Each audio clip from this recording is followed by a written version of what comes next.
Então, boa noite, Fábio. Muito obrigado por você ter aceitado o convite de participar da nossa conversa. É, Como eu já tinha dito anteriormente para você, eu achei muito interessante o trabalho que você encaminhou e outra que você encaminhou para eu ver. E outra coisa que me chamou bastante atenção foi a quantidade de trabalho que você já tem publicado e o fato que você já participou de algumas orientações de mestrado e de doutorado. Isso é bem legal. Então, eu gostaria de agradecer o tempo por despender em vir conversar aqui comigo. E acho que a gente poderia começar conversando justamente sobre a sua formação, né? Que a sua formação é engenharia de alimentos, para a gente tentar entender um pouco o, o, qual que é o campo de atuação da engenharia de alimentos e o que o engenheiro de alimentos, uma engenheira de alimentos, né, realiza. Então, boa noite e muito obrigado. Boa noite, Fábio. Eu que agradeço o convite, né, falar um pouquinho aqui sobre meu trabalho. Então, como você falou, eu sou engenheira de alimentos, eu me formei na Universidade Estadual de Ponta Grossa, eu fiz mestrado lá também, só que em Ciência e Tecnologia de Alimentos, e eu fiz um doutorado em Engenharia de Alimentos aqui na Universidade Federal do Paraná, que é onde eu estou fazendo pesquisa atualmente. Sobre a engenharia de alimentos, a gente conversou um pouco, né, é uma parecida, digamos assim. Muita gente que me pergunta em que eu me formei, eu falo que eu sou engenheira de alimentos, as pessoas não entendem o que é a profissão, alguns nem sabem que existe e tudo mais. É muito confundida com nutrição, mas são propósitos diferentes, né? A nutrição, ela trata do benefício do alimento para a pessoa, né? Para o ser humano, a partir do momento que ele ingere. E antes disso, é o que tem a parte da engenharia de alimentos. Então, é um curso muito amplo, eu acho, em termos de área de atuação, porque a gente pode atuar tanto no desenvolvimento de equipamentos, de linhas de processo, na qualidade, garantia da qualidade, desenvolvimento de embalagens também um, ela é feita por engenheiro de alimentos, pode trabalhar com consultoria em serviços de alimentação em geral, nas próprias indústrias, auditorias. Então, ela é muito ampla. Então, a gente vai a partir do momento que a matéria-prima sai do campo, por exemplo, no caso de uma matéria-prima vegetal, ou do abate de um animal, já inicia ali o papel do engenheiro de alimentos. Então, é a transformação do alimento desde do seu transporte, armazenamento, transformação, desenvolvimento de novos produtos, né? Uhum. E eu acho que é importante, né, as pessoas conhecerem que existe essa profissão e que a gente tem porque a indústria de alimentos, eu acho que ela é ainda taxada muito como vilã muitas vezes, né, Uhum. até pela saúde e tudo mais. E eu acho que nada mais como o momento com o que a gente está passando agora para mostrar a importância, né. Então, Uhum. hoje todo mundo vai no mercado e quer um produto que tem uma validade longa. Uhum. E isso, se não fosse um engenheiro de alimentos, não ia ter. Então, é um Entendi. engenheiro de alimentos que estuda a melhor forma de produzir, de conservar, para que a gente possa ter um produto por um longo período, por exemplo. Poxa, que Então, interessante. é interessante. Então, hoje em dia, eu acho que essa situação da pandemia, que as pessoas estão evitando sair de casa, pode, é um momento que o trabalho do engenheiro de alimentos está sendo bem importante, tanto que as Uhum. indústrias de alimentos não pararam em nenhum momento, né? Uhum. Em nenhum momento teve encerramento de algum fornecimento de algum produto. Eu tenho Uhum. amigos, colegas que não estão trabalhando o tempo todo. Uhum. Uhum. E é uma área ampla, é bem bacana. O que mais me chama a atenção é que talvez um engenheiro de alimentos, uma engenheira de alimentos, ela tem que ter tanto conhecimento sobre os nutrientes e sobre a composição do alimento, ou até mais conhecimento do que uma nutricionista ou do que qualquer outra área, né? Porque É, eu acho que é saber para que servem os nutrientes e como aproveitar melhor eles é justamente onde mais se enquadra, né? Exatamente. As tabelas nutricionais que a gente encontra nos alimentos são feitas por nós também. Ah, E nós temos que saber como. Não basta ter os ingredientes, né? Ter a tecnologia, tem que saber a melhor forma de aplicar. uhum, Então, exatamente, é um conhecimento muito amplo e que a partir do momento de como a gente tem uma noção da parte de nutrição, uhum, mas a gente brinca que o nosso trabalho acaba no momento que a pessoa está consumindo, né? uhum, Daí ali começa o nosso trabalho em conjunto com a nutrição, uhum, que ela já tem mais o aspecto fisiológico, né? Da saúde e tudo mais. uhum. Mas é um trabalho conjunto, né? Porque além de produzir um produto, a qualidade é a principal área de alimentos, porque a qualidade, segurança alimentar e então tudo isso interligado, Uhum. sempre pensando no consumidor. Entendi. Quando, quando a pessoa está realizando a graduação na engenharia de alimentos, quais são os tipos de disciplina que são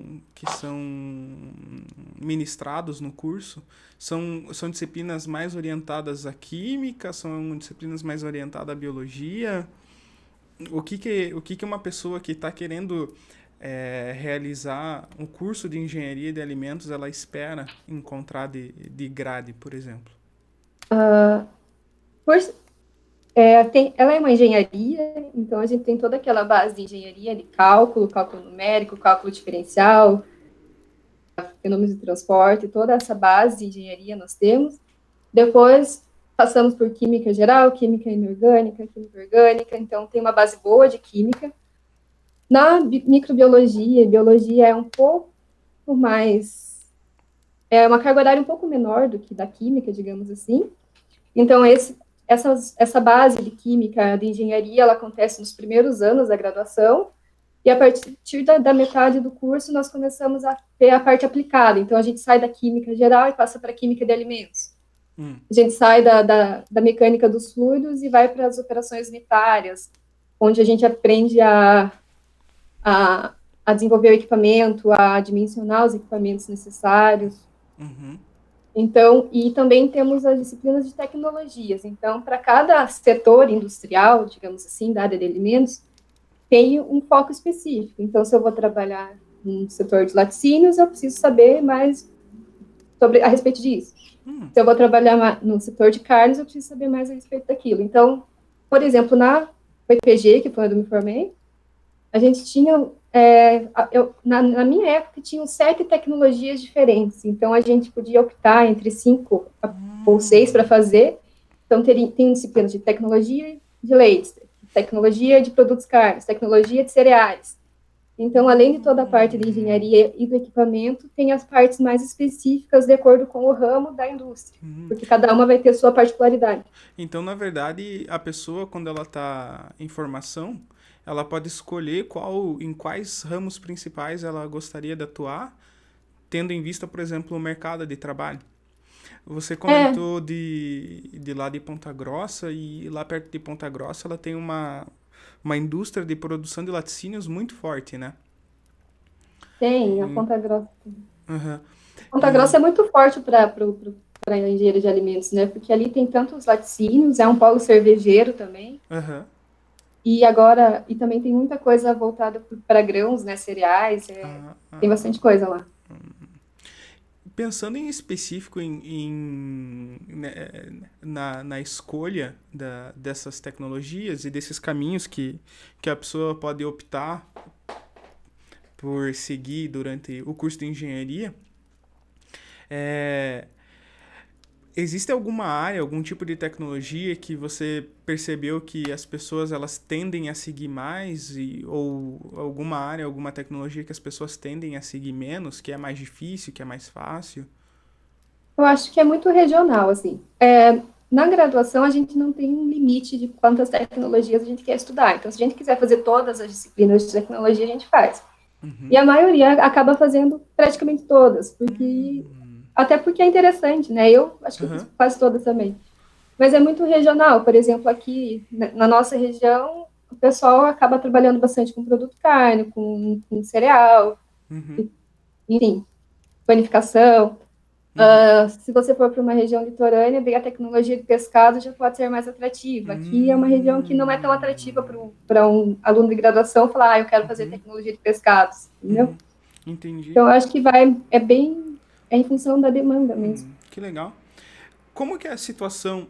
Isso já acaba sendo até uma dúvida mais minha, porque quando eu me formei em engenharia na tecnológica, na época a grade que a gente tinha, ela permitia que a gente tivesse duas habilitações no CREA, tanto de engenheiro eletrônico como de engenheiro eletricista, né?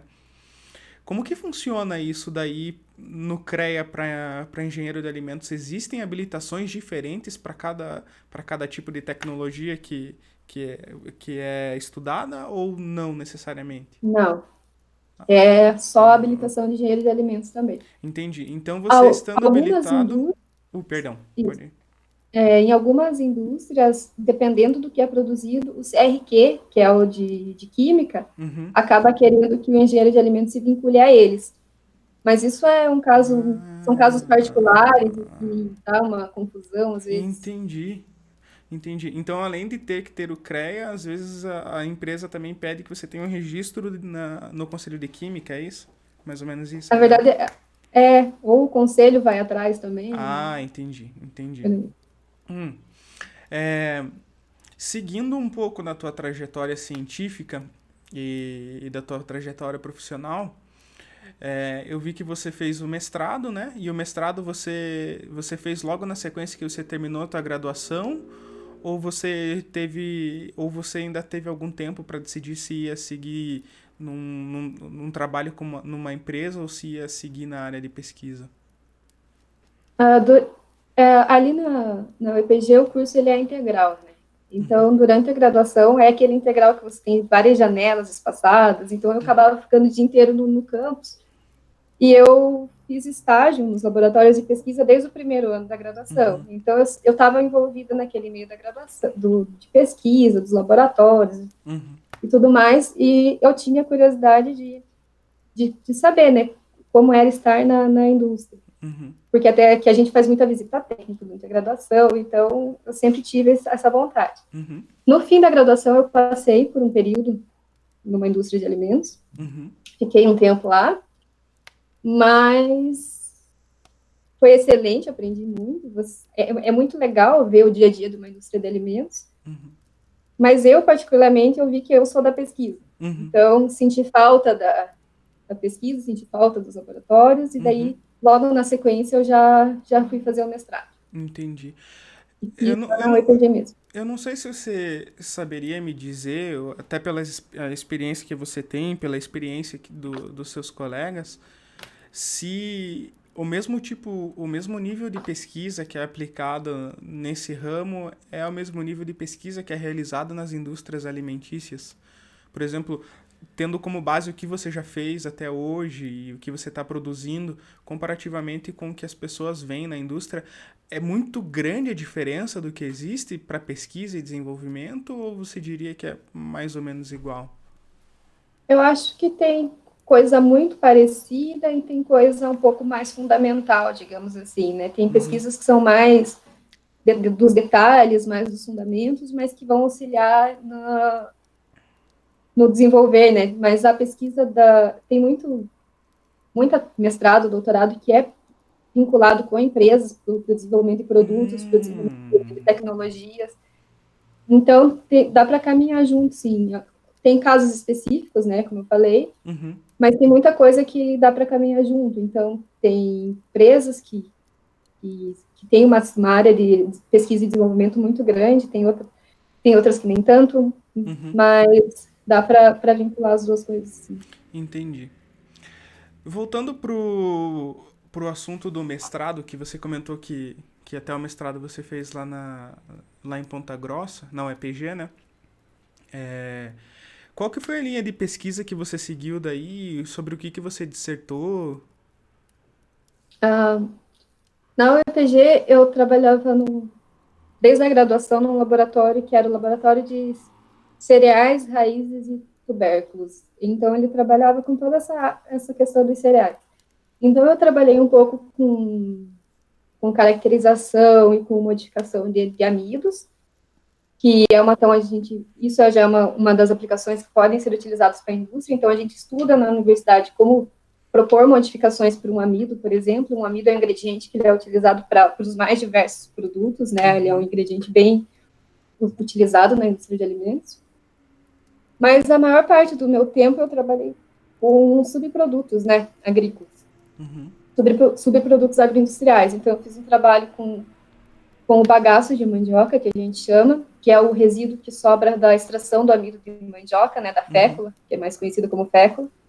Então, é um resíduo sólido, que ele é produzido em grandes quantidades e ele fica parado na indústria. A indústria muitas vezes tem que pagar para ele ir retirado de lá.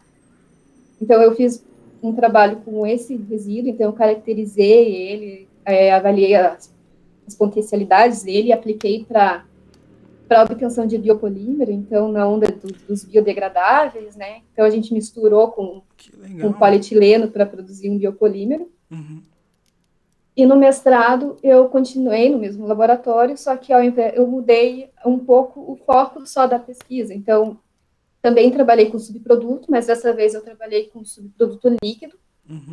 Trabalhei com soro de leite, que também é produzido em grandes quantidades, sendo que se bem que o soro de leite, a gente pode dizer que a gente nem pode mais chamar ele de subproduto, né? Porque o soro de leite, ele já é um produto de valor agregado, gente. Ele é utilizado para a base de muitos produtos. Então, bebidas lácteas, achocolatados, esses de caixinhas, são todos com a base do soro de leite. Então, já é um subproduto que já tem um valor grande, assim, ele já é um produto mesmo. E também com o que a gente chama de... Então, junto com o soro de leite, eu trabalhei com a milhocina, que é, quando é produzida a farinha de milho, o milho ele fica de molho, digamos assim, em tonéis com água, para ele amolecer para poder ser feita farinha. E essa água ela também é jogada fora. Só que como o milho ficou ali muito tempo, ela tem muito nutriente. Então eu estudei diversas combinações assim dessa milhocina com o soro para obter para fazer fermentação alcoólica e obter etanol de segunda geração, né? Que é o etanol a partir de subprodutos. Que legal! Eu acho que já na primeira parte do teu discurso eu já fiquei super interessado pelo fato de vocês terem essa linha de pesquisa em fazer biopolímeros. E a minha primeira dúvida e talvez seja uma dúvida bem besta, então me desculpe a ignorância, mas quando você vai obter, por exemplo, um biopolímero, nesse caso, qual que é a parcela de material que foi utilizado e qual que é a parcela de polímero que foi utilizado? Olha, se eu não me engano, já faz tempo, né? Eu acho que a gente conseguiu substituir 40% do polímero. 40% do polímero? Poxa, que legal. E a gente fez os ensaios de tração e tudo mais para ver a resistência do material. É bem bacana. E pensando agora no seu mestrado, esse subproduto que você acabou utilizando, que é o soro de leite, quais foram as aplicações mesmo, desculpa, que podem ser utilizados daí na indústria? Na indústria, o soro ele é a base para os achocolatados, os de caixinha, sim, os líquidos, é verdade. E as bebidas lácteas, né? Então, até é a diferença, né, da bebida láctea e do iogurte. A bebida láctea é a base do soro. E daí, esse soro, vocês utilizaram ele com qual objetivo no mestrado? Foi basicamente caracterizar ele ou encontrar as potencialidades? Não, que para a gente fazer uma fermentação alcoólica, a gente precisa dar nutrientes para a levedura, que é quem vai realizar a fermentação. Ok. Então, de uma maneira bem simples, a levedura precisa de açúcar e precisa de nitrogênio. O nitrogênio eu tinha na milhocina, mas eu não tinha uma fonte de açúcar. E como eu queria trabalhar com resíduos líquidos, o soro de leite se mostrou uma boa fonte de açúcares.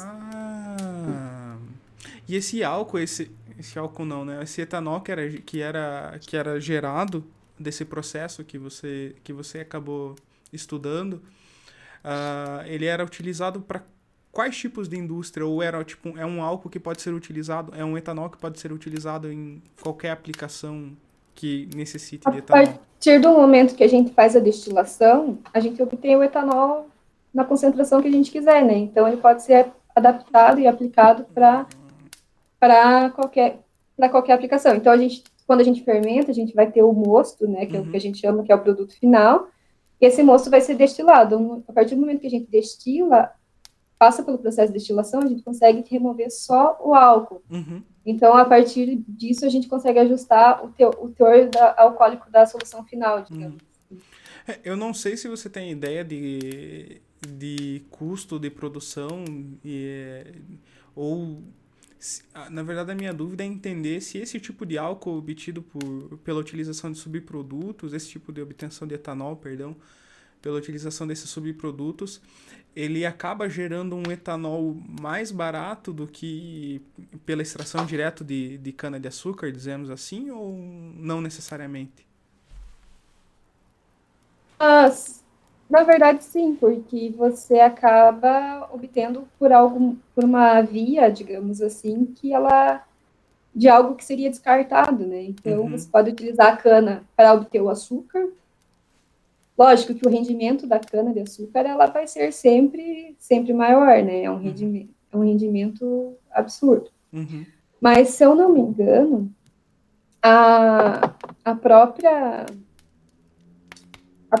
acho que a Braskem até, ela já faz o bioetanol pela via biodegradável também. Poxa, Não, ela obtém, desculpa, até me confundi. Ela obtém o etanol e a partir dos subprodutos do etanol, ela produz plástico verde também a partir das mesmas fontes. Então, eu acho que para etanol, na época do meu mestrado ainda estava um pouco em alta, mas acho que hoje em dia a gente tem muita tecnologia bem estabelecida já, sabe? entendi. Então é uma produção bem limpa, digamos assim. Você usa a cana, produz etanol e aproveita todas as partes, né, da produção, digamos assim. Nada é jogado fora. Entendi. Depois desse seu trabalho no mestrado, você começou a fazer seu doutorado, né? E o teu doutorado você fez aqui em Curitiba já, né? Pelo que eu vi, né? No seu currículo. Não sei se é isso mesmo. Sim. E no doutorado você seguiu essa linha de trabalho com subprodutos ou você partiu para uma outra linha de pesquisa? Mudou bastante, mudou bastante. Até porque eram programas diferentes, né? Lá eu estava num programa de ciência e tecnologia, então é um olhar da pesquisa, e aqui eu vim para um programa com base de engenharia, né? Então, como eu vim para cá em 2015. Então, aqui o programa ele é de engenharia de alimentos, eu fui trabalhar no laboratório de termodinâmica e operações de separação. Então, a minha tese, ela tem desde a parte de termodinâmica mesmo, que é a parte de fundamentos, digamos assim, né? A parte mais fundamental da pesquisa, e o estudo do desenvolvimento de processos de separação. Então, no doutorado foi bem diferente, digamos assim, do que eu tinha feito até então. Então, eu trabalhei com uma gama de solventes, que são chamados solventes eutéticos profundos. Então, a gente chama de solventes verdes, né? Então, por muito tempo, a maior parte dos processos de separação, extração e tudo mais, eles utilizavam solventes orgânicos, hexano, acetona, metanol, que são solventes que podem ser inflamáveis, eles são voláteis, eles são tóxicos. E eu acho que desde as últimas 2 décadas, digamos assim, é um crescimento imenso das pesquisas para solventes alternativos. Então, eu entrei no doutorado e, em pouco tempo, eu já me engajei nessa ideia dos solventes. Eu estudei um pouco de um tipo de processo que é chamado processo de separação em 2 fases aquosas, que também é um processo amigável, digamos assim, porque a base dele é água, como dá para entender pelo nome, né?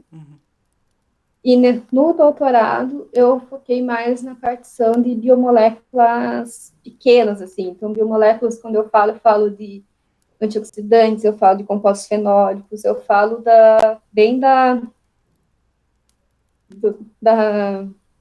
como que eu posso dizer? Das moléculas bases, assim, da nutrição, que são utilizados em remédios, em cosméticos, enfim. Entendi. Então, foi mais no âmbito do processo de separação. E daí, no doutorado, devido à minha área de pesquisa, eu fiz uma parte do meu doutorado na Universidade de Aveiro, em Portugal. Então, lá eu fiquei num grupo que ele é especializado no desenvolvimento de solventes alternativos e processo de separação também. E foi uma experiência muito válida. Poxa, que legal. Quando você entrou no teu doutorado, você sentiu uma diferença muito grande para conseguir se adaptar? Talvez, eu não sei se isso aconteceu com você ou não, mas aprender sobre essas ideias mais novas e talvez diferentes do que você já tinha tido contato anteriormente? Ou você acabou nem sentindo tanta diferença, não sentiu tanto baque assim para conseguir se adaptar e tal? Eu acho que a gente sente uma diferença. Eu senti uma diferença grande porque eu mudei de área, digamos assim, né? Eu saí de uma área de tecnologia, que eu trabalhava com caracterização, que eu trabalhava com desenvolvimento de tecnologias, e fui para uma área de fundamentos termodinâmicos, desenvolvimento de processos, que eu nunca tinha tido contato prático, né? A gente tem aquela base da graduação, mas eu não tinha um contato prático. Entendi. Então, mas eu acho que era o que eu esperava de um doutorado, né? Porque um doutorado é um trabalho de pelo menos 4 anos, então eu acho que você tem que estar motivado para fazer, né? Então, se você está muito na tua zona... falando por mim, né? Se eu estiver muito na minha zona de conforto, eu acho que a motivação acaba indo embora um pouco. Interessante. Isso é uma. Agora eu vou te fazer uma pergunta que é uma coisa que eu senti e uma coisa que, conversando com algumas outras pessoas, elas também sentem. Mas, pelo tempo do doutorado ele ser um período significativamente mais grande que um período de mestrado, muito embora a gente tente sempre ficar na ponta do que é inovação e na ponta do que está acontecendo, a gente geralmente sente um pouco de dificuldade em encontrar o foco de estudo e de encontrar algo que seja inovador e que tenha valor de inovação para a gente, enfim, estudar no doutorado. Eu percebo comigo que eu sinto que ao mesmo tempo que eu estou procurando alguma coisa inovadora e procurando algo que tenha valor e que seja inovador e novo, ao mesmo tempo eu sinto que, por ser um período longo, eu sinto que existem outras coisas que estão acontecendo na indústria que às vezes são até tão interessantes ou até mais interessantes e mais inovadoras do que eu estou fazendo no momento agora no mestrado, no doutorado. Porém, o doutorado ele também tem um viés que é o viés da gente entender profundamente o que a gente está fazendo e tentar explicar isso, né? Tentar transformar esse conhecimento para que ele seja útil, né? Não só para a gente, mas para outras pessoas.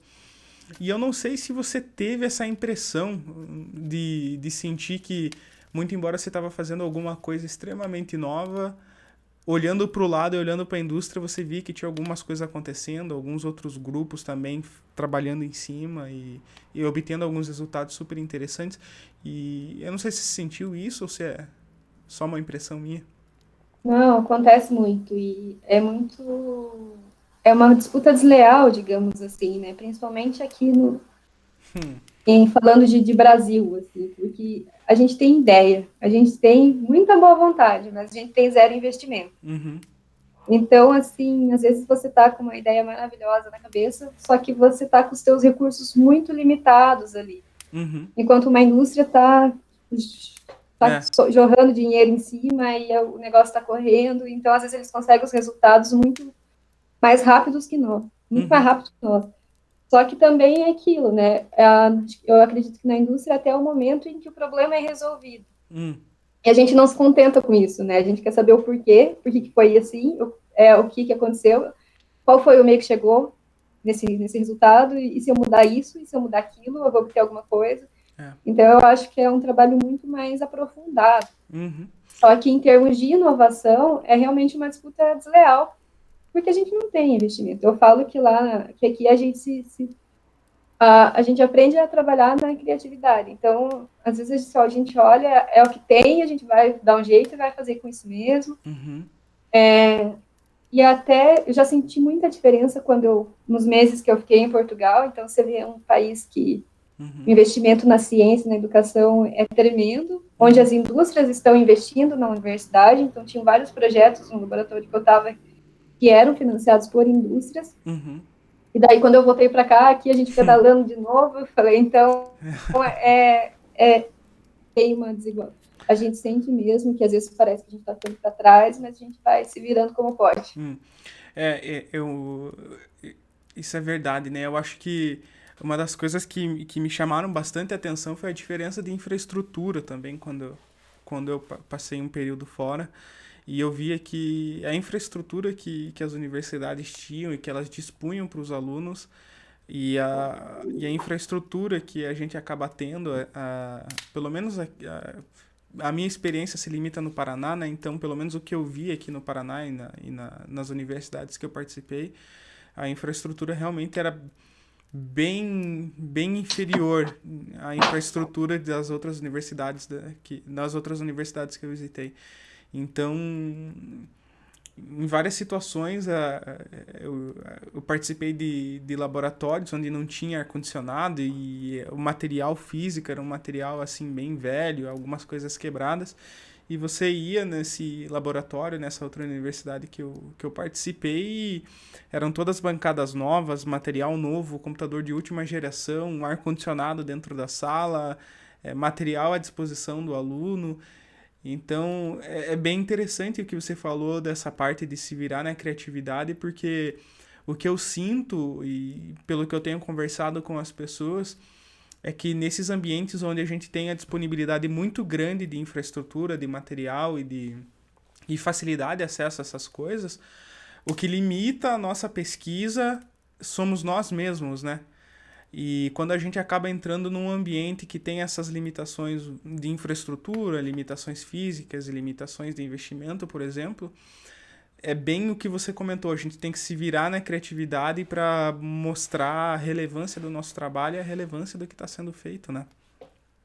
Eu acho que boa parte da ciência que está sendo produzida hoje, a gente sabe que quase toda a ciência brasileira ela vem das universidades, né? Uhum. Então, eu venho, né? Estou, na verdade, num laboratório lá na Federal que tem, entre mestrandos e doutorandos, tem 15 pesquisadores. Uhum. E você vê que é a boa vontade mesmo, porque você está lá, você está fazendo seu experimento, você está fazendo uma análise para fechar um trabalho, para fechar uma publicação. Acabou o reagente. Acabou o reagente químico. Daí. E o pessoal a gente faz vaquinha, tira do próprio bolso, cada um ajuda como pode, então Uhum. é muito. E não é só aqui, isso acontece no país todo. Então, além de todas as adversidades, além da gente se virar nos 30, é muita boa vontade, porque você acaba tirando do teu próprio bolso para terminar a tua pesquisa, que deveria ser financiada por um órgão público ou qualquer financiamento que seja. Entendi. Fábio, pensando um pouco nisso tudo que a gente acabou de conversar, e talvez pensando até um pouco agora de maneira mais introspectiva, e pensando em todas as dificuldades que você já passou com essas situações de infraestrutura e de material, o que você acha que motiva você a continuar seguindo ainda isso?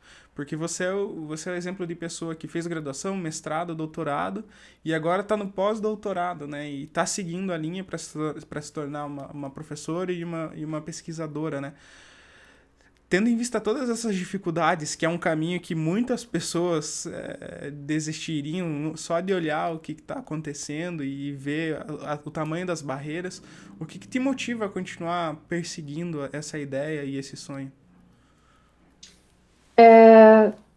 Então, eu acho que, principalmente, eu já tinha, né, já tinha me encontrado na pesquisa, digamos assim, Mas acho que principalmente no doutorado, as experiências que eu tive, eu vi que era o que eu queria fazer. Então, é o que eu gosto de fazer. Uhum. Não tem. E, Entendi. eu, e hoje em dia, como você falou, né? Eu continuo atuando com pesquisa no laboratório, eu estou fazendo meu estágio pós-doutorado, né? Então, é um estágio, digamos assim, para ser um pesquisador, para ser uma pesquisadora e ser uma professora. E, e isso, então eu tenho contato direto com alunos de mestrado, com alunos de doutorado.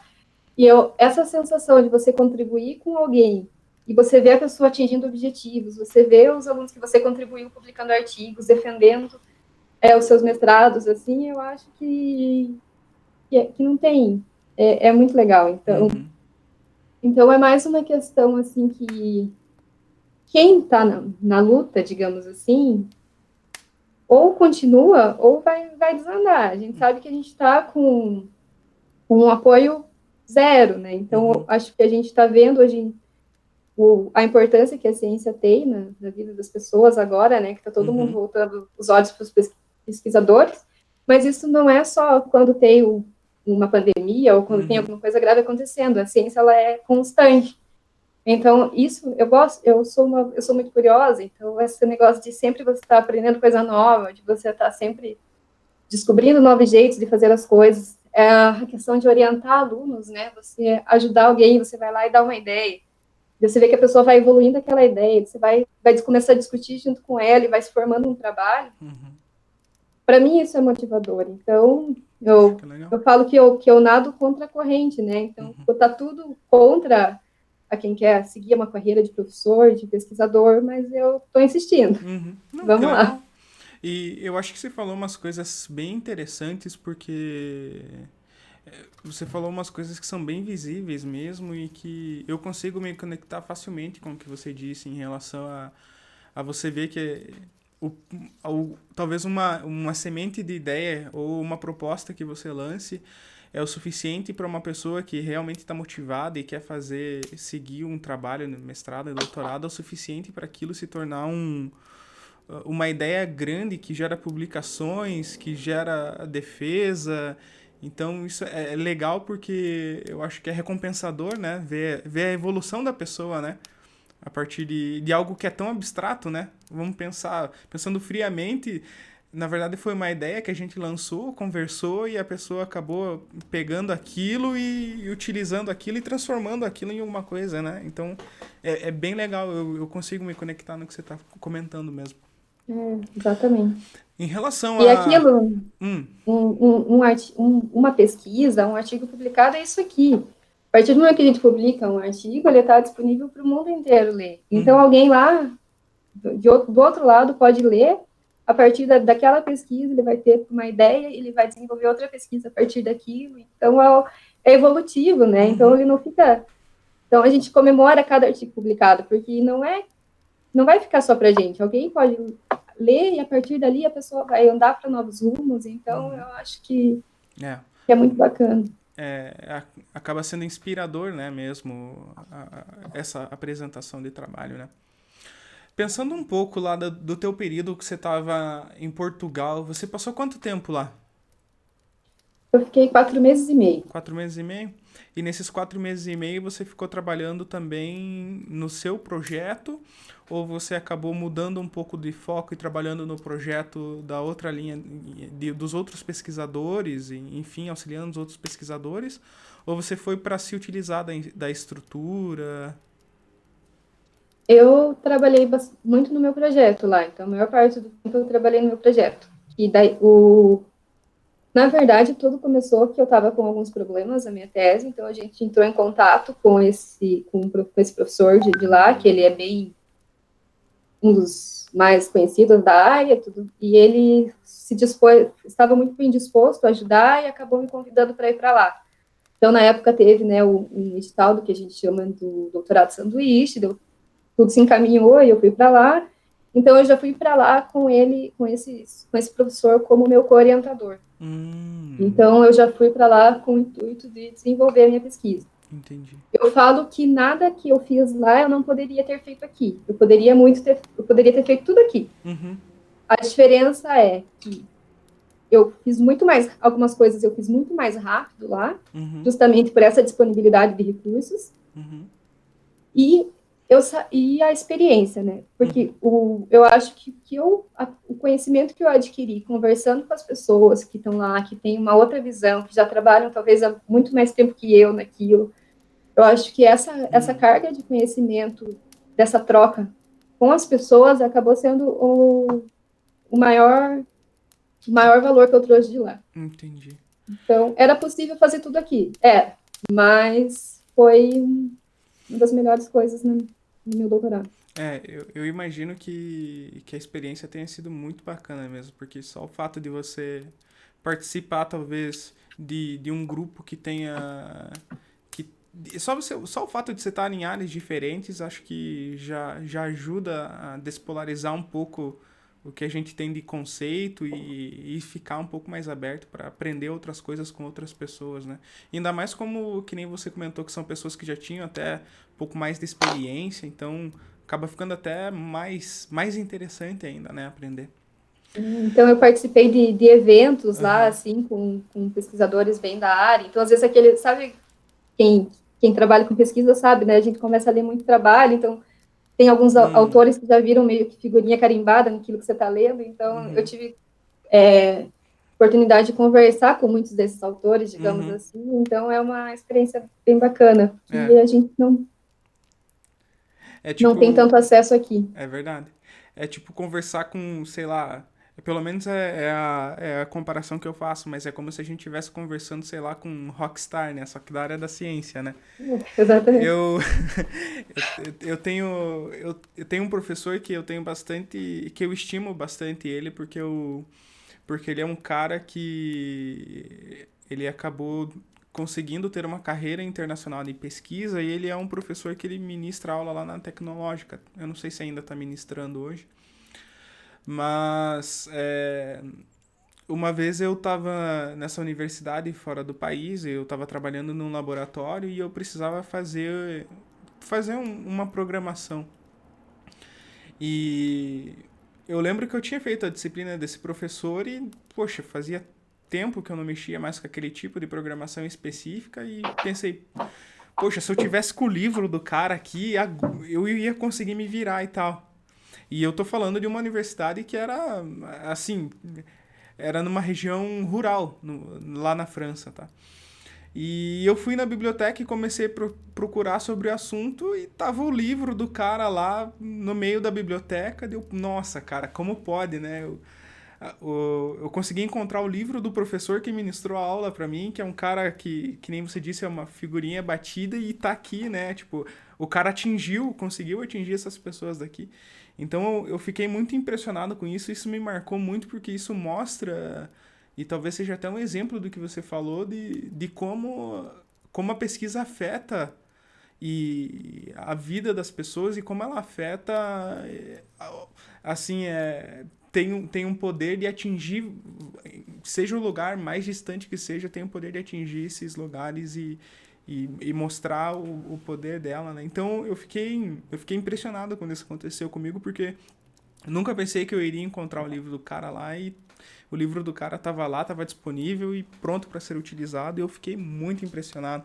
E toda vez que eu vejo esse professor, eu me sinto nessa situação assim, meio de fã assim do cara, meio de fanboy, de tipo, nossa, que legal, tô falando com o cara aqui, o cara que escreveu o livro, o cara que ministrou aula para mim e tal. Então, é muito interessante porque é, a gente começa, sei lá, meio que bom, respeitar, a gente já respeita as pessoas, mas parece que a gente cria um apreço especial, né, por esses pesquisadores, porque a gente acaba se conectando de maneira mais fácil com eles, né, até pela proximidade do trabalho. Eu acho que às vezes a gente começa a conversar assim, entre o grupo de pesquisa, todo mundo acaba lendo coisas parecidas, né? Quando você vê, você está falando de alguém que você não conhece, como se você fosse íntimo da pessoa, né? Você viu que você é um trabalho de fulano, mais um desse jeito e tal, e parece que é amigo, assim, mas É. é porque você fica fazer, quando você entra naquela roda ali, né? Você acaba lendo muita coisa, às vezes de um Uhum. autor só, e você fala, eu mais um trabalho de fulano, tipo, meu amigo aqui do lado. O próprio meu orientador de Portugal, tipo, eu falava, eu 50% das minhas citações eram dele, agora ele é meu orientador. Eu falei, meu Deus. Tipo, É muito legal, né? mas Muito legal. Lá em Portugal você teve a oportunidade de fazer alguma publicação quando você estava lá? Ou você só acabou acompanhando os congressos? eu saí de lá com um artigo, eu fiquei pouco tempo, mas eu saí de lá com um artigo que eu desenvolvi todo lá Uhum. e submeti no meu último mês, e antes de eu vir embora ele estava aceito. Poxa, que legal. Saí com outro que eu terminei, outro, e mais um trabalho que eu saí de lá com toda a parte experimental feita, eu terminei de escrever quando eu voltei para o Brasil, e também logo foi aceito também. Que legal. Poxa, E o parabéns. legal é que eu trabalhei bastante na minha pesquisa lá, só que eu também fiz muito contato com outros pesquisadores brasileiros que estavam lá. Uhum. Então, depois que eu voltei para o Brasil, eu fiz parcerias com esses brasileiros também. Então, eu também tenho publicações que a origem da parceria foi lá. Uhum. Mas então eu conheci esses pesquisadores brasileiros lá, e daí eu voltei, eles voltaram, eles sabiam o que eu fazia, eu sabia o que eles faziam, então quando eles precisaram, eles de alguma coisa que eu tinha conhecimento, eles entraram em contato comigo, Que e legal. vice-versa também. Então eu tenho ainda tenho publicações que resultaram de parcerias de pessoas que eu conheci lá. Uhum. Do, Então net, pessoas de do, São Paulo, do Nordeste, enfim, do networking que acabou surgindo de lá, né? Poxa, que legal. exatamente. Depois que você seguiu com seu doutorado e você terminou a sua tese, você já engatou na sequência o pós-doc ou você teve algum tempo de até antes de começar ele ou não, ou foi direto? Quando eu estava terminando o doutorado, a maior parte das bolsas de pós-doc, que a gente chama, elas são, você submete um projeto para os órgãos de fomento, então é um projeto teu, você, já como doutor, né, escreve um projeto de pesquisa, submete, pede o recurso, você tem que ter um supervisor da universidade, então eu já tinha contato com professores da Federal que aceitaram ser meus supervisores, então bem no finalzinho do doutorado eu tinha submetido uns 2 projetos. E na semana da minha defesa, estava esperando sair os resultados do projeto. Eu defendi numa terça-feira, na quinta-feira saiu a aprovação de um dos meus projetos. Então eu descansei um dia. Quinta-feira você já estava já no laboratório de novo, já Estava trabalhando. lá de novo. Entendi. Ah, mas que bom! Que bom, né? Geralmente a gente sente um pouco de dificuldade até que tem essas liberações de bolsa e tal. Que legal que deu pra encaixar Foi logo na uma coisa sequência. que acho que ninguém esperava, assim, eu muito menos. Os professores ficaram surpresos, como assim? Um dia depois a defesa sai, eu não sei. Mas acho que era para eu ficar ali mais um tempo. Poxa, que legal. E desde então, faz quanto tempo que você tá fazendo o seu pós-doc? Faz um ano. Um ano? E a Um ano. bolsa de pós-doc, ela é limitada temporalmente? Ou ela é limitada Depende. temporalmente pelo projeto ou ela é limitada temporalmente pela universidade? Ela é limitada pelo projeto, pelo edital que você submeteu. Então, Ah, quando você submete o projeto, tem editais que são de um ano, editais de 2, editais de um ano e meio. Então, ela é limitada por edital, mas nada impede que eu já envie outro projeto e assim por diante. Então, finalizando, quando estiver próximo de finalizar um, eu já posso começar a submeter projetos para tentar uma sequência, por exemplo. uhum. Você comentou que você submeteu o teu projeto para a agência de fomento e é requisito que a pessoa já tenha o doutorado, tenha mestrado e tenha doutorado para fazer esse tipo de submissão pro, para bolsa e para financiamento ou não necessariamente? Depende da modalidade, né? Então, existem diversas modalidades de bolsa. Eu submeti para a modalidade de estágio pós-doutoral mesmo. Então, eu precisaria ter o título de doutor. Então, Entendi, depende muito da modalidade. Só não entendi, sei como vão ser as coisas agora. entendi. Você comentou que você já está há um ano no seu pós-doc, né? E no seu pós-doc você está seguindo a mesma linha de pesquisa que você estava fazendo, que você estava utilizando no seu doutorado? Ou você acabou alterando de novo, igual acabou acontecendo no passo entre mestrado e doutorado? Eu acho que mudou o objetivo principal, mas não deixou de ser uma continuidade.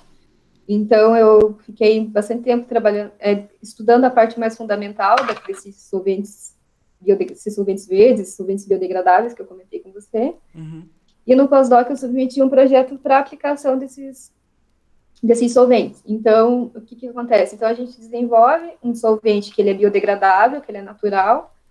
Então, para você ter noção, alguns desses solventes eutérgicos profundos que eu trabalho, eles são muito interessantes, porque, assim, eu pego dois compostos sólidos, e quando eu aqueço eles em determinada temperatura, eles se tornam líquidos.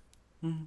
Então, eu posso fazer isso com diversos compostos que são compostos naturais. Então, normalmente a gente faz com um açúcar, um ácido sacarose, glucose, um ácido orgânico, né, ácido cítrico, ácido lático, misturado com sal, cloreto de colina a gente usa muito.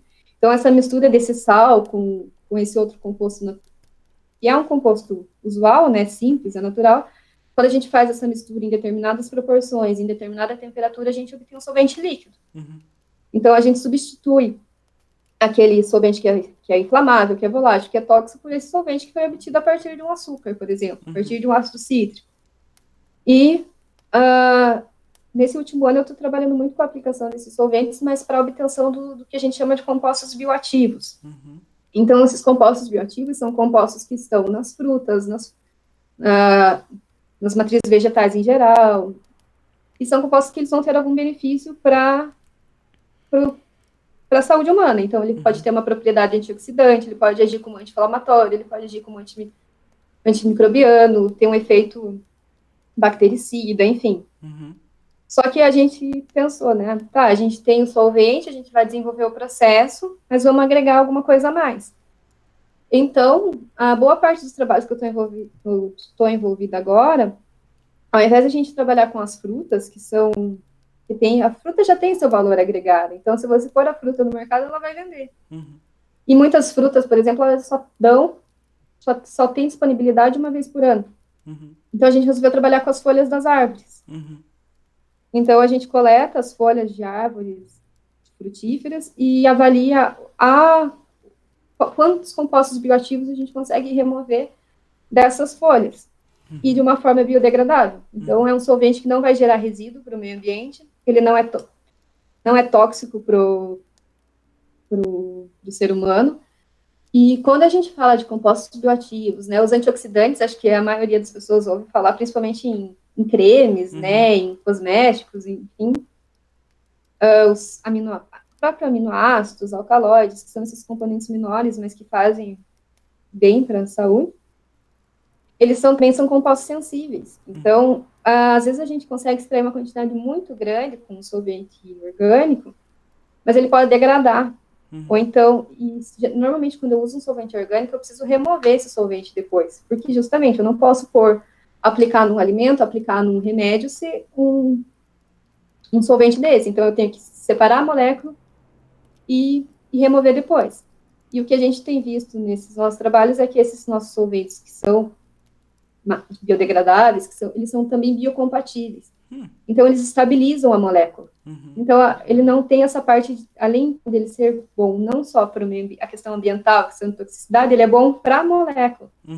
Então, a molécula que talvez se eu extraísse ela com etanol, por exemplo, eu vou extrair, mas talvez um antioxidante, se eu deixar ele na luz por algumas horas, ele vai degradar. E no nosso solvente, a gente já chegou a deixar exposto à luz por um mês e ele permaneceu intacto. Então, além de ter esse efeito preservativo na molécula, tem o efeito que a gente não vai precisar retirar, porque ele é natural. Então, muitas aplicações podem ser feitas do próprio extrato com solvente. Então, isso reduz boa parte dos resíduos, né, do processo. Então, é bem nessa área. Então, até um trabalho recente que eu terminei agora, a gente fez os extratos utilizando esses solventes verdes, a gente fez o extrato das folhas da pitanga. Depois a gente avaliou diversas propriedades, então ele tem uma propriedade antioxidante altíssima, então eu posso aplicar para qualquer desde a indústria de alimentos, né, que a gente usa muito antioxidante, porque alimenta principalmente produtos que têm grande quantidade de óleos, eles se oxidam muito fácil, Uhum. quanto eu posso aplicar num cosmético, ou até mesmo num nutracêutico, alguma coisa assim. Uhum. Poxa, que interessante. Eu fiquei impressionado com quando você comentou que no processo normal, quando o solvente ele não é um solvente, vamos dizer, eu não sei se é o termo correto esse, mas biocompatível, ele ainda tem que, a matéria ele ainda tem que passar por mais um processo que é o processo de eliminação do solvente, né? E com a utilização das técnicas que vocês estão desenvolvendo e que vocês estão pesquisando agora, não tem um passo a mais, né, na cadeia produtiva, dizemos assim, né? Então, Claro, impacta até no custo, né, final do que você está sim. entregando, né? Claro, se for necessário, não, eu preciso do componente puro. Uhum, Então, vai ter uma etapa de purificação. Mas o uhum, solvente pode ser reutilizado. entendi.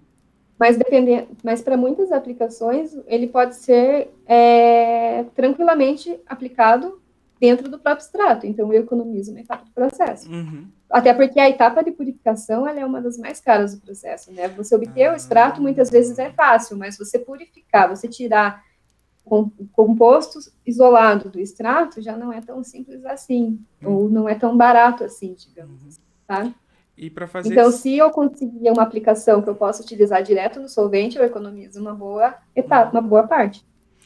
Quando vocês aplicam as técnicas para retirar os nutrientes ou os compostos de interesse da folha da árvore, é, e, o, como que é feito o processo, por exemplo, para separar, sei lá, componente A do componente B, componente C? Você acabou de falar que até deu um nome já do processo, que é o processo de purificação, mas isso envolve utilizar outros solventes em cima da mistura obtida, ou tem mais a ver com o processo térmico, enfim?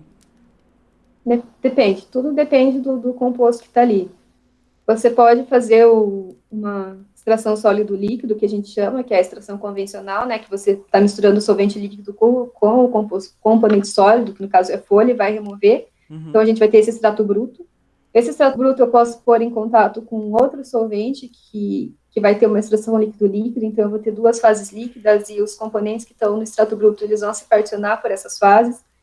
Eu posso fazer por cristalização. uhum, Então são vários processos, cromatografia também separa, então, mas depende muito da pureza que você deseja, então cada pureza vai ter um processo, cada tipo de componente vai ter um processo que é melhor, uhum, alguns se degradam com a temperatura, outros não, então uhum. é muito, depende muito, você tem que conhecer muito bem com o que você está trabalhando. Eu entendi. Então, dependendo do que você quer obter, existem processos diferentes e para se obter o resultado final da extração que você deseja. Entendi. Sim, dependendo do nível de pureza, né, você vai precisar de mais de uma etapa sequencial, né, então às vezes Uhum. eu preciso de um produto tão puro, eu vou ter que fazer uma sequência de etapas para atingir o meu objetivo. Existem empresas específicas que trabalham só com a extração desse tipo de material? Ou geralmente as empresas que fazem isso são as empresas que já vendem o produto final? Por exemplo, uma empresa de cosmético, uma empresa alimentícia? Ou é segregado assim as etapas de produção? Eu acho que a maior parte não sei quem responder com toda certeza, mas eu acho que a maior parte é segregado. Ah, entendi. Até porque até porque assim, por exemplo, você vai produzir toneladas de um creme, mas você não Uhum. vai precisar de toneladas dos compostos bioativos, então eles são feitos em uma escala bem menor. Entendi. E Entendi. também tem muito, no caso dos antioxidantes, também tem muita coisa artificial, né? Tem muito antioxidante artificial que às vezes eles são preferidos justamente pela questão de estabilidade ou facilidade, né, de evitar as etapas de purificação. Uhum. Só que eu acho que hoje em dia o apelo por valorização, né, de matrizes vegetais, por obtenção de produtos que sejam naturais, assim, acho que tá crescendo cada vez mais. Então, Uhum. também está aumentando o investimento. Uhum. Essa parte de pesquisa que é mais relacionada a encontrar alguns compostos, por exemplo, compostos novos e com aplicações novas, eu vejo isso bastante acontecendo na indústria de cosméticos, né? Então a gente sempre vê que tem bastante novidade aparecendo, bastante produtos com bioativos diferentes, né? E com funções, sei lá, bem mais ressaltadas e bem otimizadas para um tipo de aplicação. E esse tipo de aplicação que você tem trabalhado agora e na linha de pesquisa que você tem seguido, ela vai justamente de encontro com essa ideia de você obter subprodutos que sejam utilizados para essas indústrias de cosméticos, de alimentação e tal, mas com a ideia de utilização de solventes que a gente consiga, que são biodegradáveis, né? Eu não sei se esse é o termo correto. Tá, entendi. É, É, basicamente isso. para mim é um pouco, vou falar bem a verdade, para mim é confuso em entender como que é todo o processo e até mesmo lendo o artigo que você encaminhou para mim como referência, em alguns momentos eu fiquei confuso com o que estava acontecendo, mas o que eu achei mais interessante foi o fato de mesmo sendo um procedimento que para mim parece ser complexo, vocês conseguiram obter uns resultados bem interessantes e bem inovadores pelo que vocês estão, pela linha de pesquisa que vocês estão seguindo. Então, isso eu achei bem legal, bem legal. E o fato de ler um artigo que não necessariamente está relacionado à área que eu estudo e que eu trabalho, é legal de ver que umas ideias centrais assim no artigo e da organização do artigo parece que são meio universais, então foi bem interessante ler. Eu gostei bastante do conteúdo. Eu vou sendo bem sincero, eu não consegui compreender tudo, mas eu achei que foi bem legal as coisas que vocês conseguiram apresentar e as coisas que vocês conseguiram obter como resultado. É, Nesse mesmo sentido desse trabalho, existe alguma previsão de vocês publicarem mais algum artigo nesse sentido que seja relacionado a esse trabalho, mas utilizando outros tipos de árvore, outros tipos de folha, ou vocês estão se limitando agora no momento à árvore que está sendo utilizada? Então, a gente está com mais, acho que 4 trabalhos em andamento nessa parte de matriz Nossa, vegetal. bom. Então, tem uns que já estão na fase de escrita, outros estão na fase experimental, e a gente parte muito da ideia, a gente quer muito partir da ideia de avaliar todas as partes da planta, então a gente também quer avaliar o fruto, Uhum, mas a gente não quis desperdiçar as folhas, porque as folhas estão ali o ano inteiro, né, como eu uhum, falei. uhum, E a gente tem mais trabalho em desenvolvimento, sim, alguns estão na fase de escrita já para submissão também, uhum, e a gente quer, até a gente estava conversando essa semana com o professor do laboratório lá, né, que é um dos supervisores, ele falou, a gente quer aprofundar, né, então esse trabalho que você leu é um dos primeiros, então a gente uhum, quer que os próximos sejam cada vez melhores. uhum, Então, a gente quer fazer mais análises, todas aquelas análises que você viu, né, de uhum, capacidade antioxidante, capacidade de antiglicante, né, que é para controle da diabetes, capacidade uhum, antimicrobiana, são testes feitos in vitro. uhum, Nós, né, não temos ali a estrutura para fazer um teste em vivo e até muito existem muitos protocolos a serem seguidos para fazer um teste em vivo, mas o teste in vitro ele já dá uma perspectiva boa, né, da funcionalidade. E não sei se você percebeu, mas boa parte a gente parte da medicina popular, né? Então, às vezes tem determinada planta que alguém uhum, que as pessoas fazem chá, fazem isso, fazem aquilo, mas elas sabem que faz bem, mas eles não sabem o que tem ali que faz bem, porque, entendeu? Então, às vezes a gente pega alguma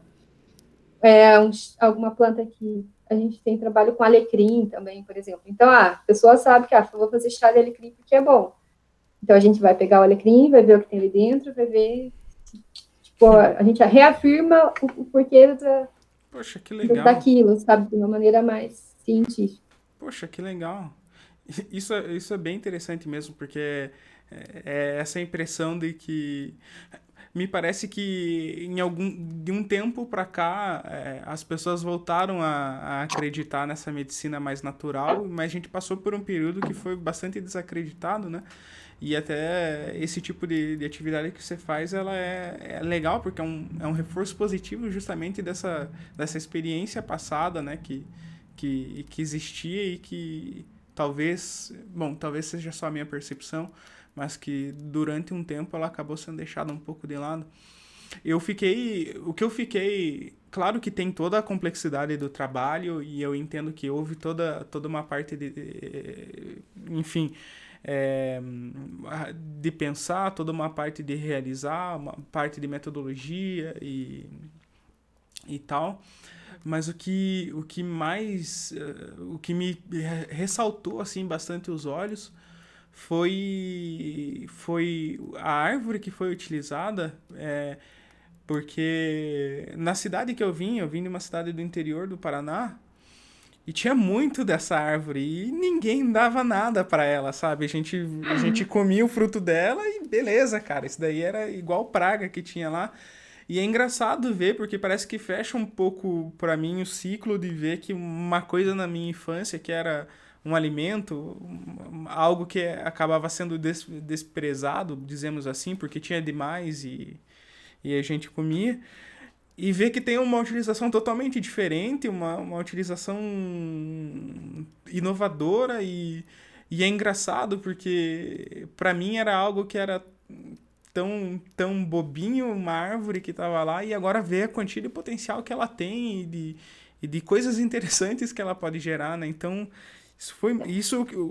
fora todo o trabalho, que nem eu comentei com você, e resultados obtidos, isso é o que acho que mais me marcou, porque eu achei isso muito interessante e é uma iniciativa muito legal. É o que a gente fala, né? Então você pode acabar auxiliando talvez até para pequenos produtores. Então, pequenos produtores que comercializam as frutas. Uhum. Eles têm um produto, mas talvez eles não tenham esse produto para comercializar constantemente. Tem muita fruta sazonal. E compostos bioativos, eles têm um valor agregado imenso. Então, por que não obter compostos bioativos de alguma coisa que é tão usual nossa, né? Muita gente tem árvore no quintal. Uhum. Então, por que não aproveitar isso, sabe? Pois Como é. você falou, eu também cresci vendo as árvores, também sou do interior e às vezes a gente até ficava bravo, né? Que tinha demais, que tá incomodando. Pois é. Então, é uma maneira também Poxa, de propor valorização para a espécie, né? Então, ela não é só para dar os frutos, ela pode ser uma fonte de inúmeros compostos que têm valor agregado que vão ser úteis para a população em geral. e sabe o que é legal, Fabi? Porque eu acho que isso. Pode ser que eu esteja errado, tá? E me desculpe se eu tiver. Mas isso que você está fazendo, eu acho que seria um dos exemplos assim mais claros do que significa engenharia de alimentos, né? Você se aproveitar dessas funcionalidades, vamos dizer assim, funcionalidades, dessas características da árvore em favor da humanidade, né? E, poxa, eu achei muito interessante, muito legal. Eu acho que a engenharia de alimentos ela tem essa questão assim, de você aproveitar aquela matéria-prima que você tem da melhor forma possível. Hum. E você fornecer isso para o maior número de pessoas possíveis. Uhum. Então, se você pensar num país como o nosso, que tem uma extensão territorial imensa, alguns produtos que eles são mais perecíveis jamais chegariam lá. Uhum. Então, a partir da engenharia de alimentos, você consegue fazer com que um determinado produto chegue, talvez, em um lugar que tem um difícil acesso, que seja muito distante, e eles não teriam esse produto se não fosse alguém que se dispôs a empregar uma tecnologia, a estudar a melhor forma de processar, de conservar, para que chegasse lá. Uhum. Então, é aproveitamento de recursos, assim, da melhor forma possível, o máximo possível, e que esse recurso esteja disponível para o maior número de pessoas possível também. Fábio, uma última dúvida antes da gente terminar, porque a gente já está com quase 1h10 de gravação. Esses mesmos processos que você utiliza para fazer a extração desses compostos são processos que podem ser utilizados, por exemplo, em insetos, em animais, ou não nada a ver, precisa mudar totalmente a ideia? Como assim aplicar o... É porque eu não sei, talvez eu esteja errado, mas eu lembrei de que alguns tipos de colorantes, eles são obtidos através da extração de animais, né? Enfim. Uhum. E eu não sei se existe algum tipo de conexão em utilizar esse processo que você tem estudado e desenvolvido, se ele seria aplicável ou se ele seria reproduzível para obtenção de alguns tipos de... Sim. Na verdade, eu acho que dessa parte de desenvolvimento de solventes, esses solventes que a gente trabalha, a parte mais interessante deles é que eles são moduláveis, digamos assim. Então, como a gente que escolhe os componentes que vão formar, né, a gente consegue escolher também as características do solvente. Uhum, Então, eu posso adaptar para qualquer aplicação. Então, se eu quero uma biomolécula com uma característica mais específica, eu vou pensar no solvente que eu vou obter para que ele atinja aquela biomolécula específica. Então, se eu entendi. vou precisar de uma matriz que tem uma matriz independente se é vegetal ou não, que tem uma característica mais apolar, digamos assim, a gente vai fazer um solvente que tem a característica mais apolar. Entendi. Se eu preciso de uma coisa mais polar, vou fazer um sorvete com uma característica mais polar. Então, eu acho que a grande vantagem desses solventes, a gente até chama nos trabalhos de designer solvent, porque é um solvente desenhado. Poxa, que legal. Então, conforme eu desenho esse solvente, eu posso aplicar para infinitas coisas. Você falou dos corantes, eu lembrei agora, na Europa tem uma associação de pesquisa de diversas empresas de celulose e papel, e que eles estudam, eles têm um centro de pesquisa para estudar a aplicação desses solventes para a indústria de celulose e papel. E uma das principais aplicações é para remover os metais pesados e os corantes de papel reciclável. Então, quando você recicla o papel, você vai ter você vai dar a lavagem, né, do papel, você vai ter aquele resíduo líquido que vai carregar todos os metais e todos os corantes. E esses solventes estão sendo utilizados para fazer essa separação e para limpar a água de lavagem. Então, tem um campo imenso. Se você procurar por aplicações de líquidos iônicos, de solventes eutéticos, você vai ver que abrange muita coisa. Não é só compostos bioativos, é bem amplo mesmo. Poxa, que legal. Desde biocombustível até a parte de baterias, substituição do líquido condutor, tem bastante coisa. Poxa, que legal, Fábio. Que legal. É bem bacana.